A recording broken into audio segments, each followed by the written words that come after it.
بسم اللہ الرحمن الرحیم۔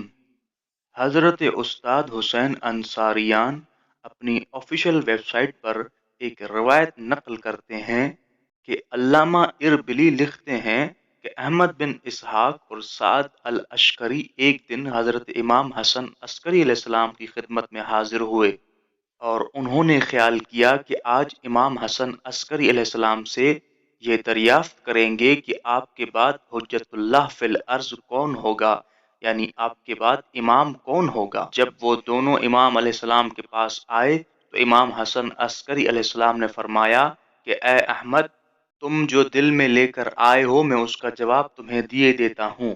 یہ فرما کر آپ اپنے مقام سے اٹھے اور اندر جا کر یوں واپس آئے کہ آپ کے کندھے پر ایک نہایت خوبصورت بچہ تھا جس کی عمر 3 سال تھی۔ آپ نے فرمایا کہ اے احمد، میرے بعد حجت خدا یعنی امام یہ ہوگا، یہ تیرے آخری نبی کا ہم نام ہے اور اس کی کنیت بھی ابو القاسم ہے۔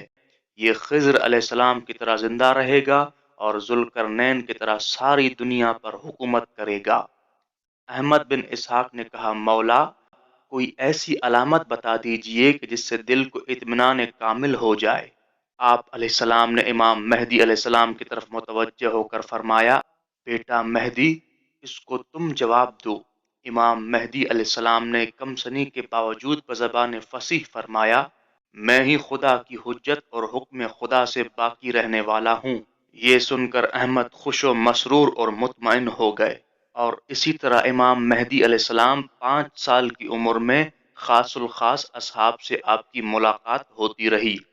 یعقوب بن منقوش، محمد بن عثمان، ابی ہاشم جعفری اور موسیٰ بن جعفر بن وہب بغدادی کا بیان ہے کہ ہم حضرت امام حسن عسکری علیہ السلام کی خدمت میں حاضر ہوئے اور عرض کی، مولا، آپ کے بعد امر امامت کس کے سپرد ہوگا اور کون حجت خدا قرار پائے گا؟ آپ علیہ السلام نے فرمایا، میرا فرزند محمد یعنی امام مہدی علیہ السلام میرے بعد حجت اللہ فی الارض ہوگا۔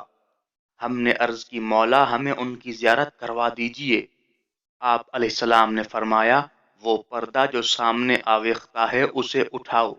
ہم نے پردے کو اٹھایا تو اس سے ایک نہایت خوبصورت بچہ جس کی عمر 5 سال تھی برآمد ہوا، اور وہ آ کر امام حسن عسکری علیہ السلام کی آغوش میں بیٹھ گیا۔ امام علیہ السلام نے فرمایا کہ یہی میرا فرزند میرے بعد حجت اللہ ہوگا۔ محمد بن عثمان کا کہنا ہے کہ ہم اس وقت 40 افراد تھے اور ہم سب نے ان کی زیارت کی۔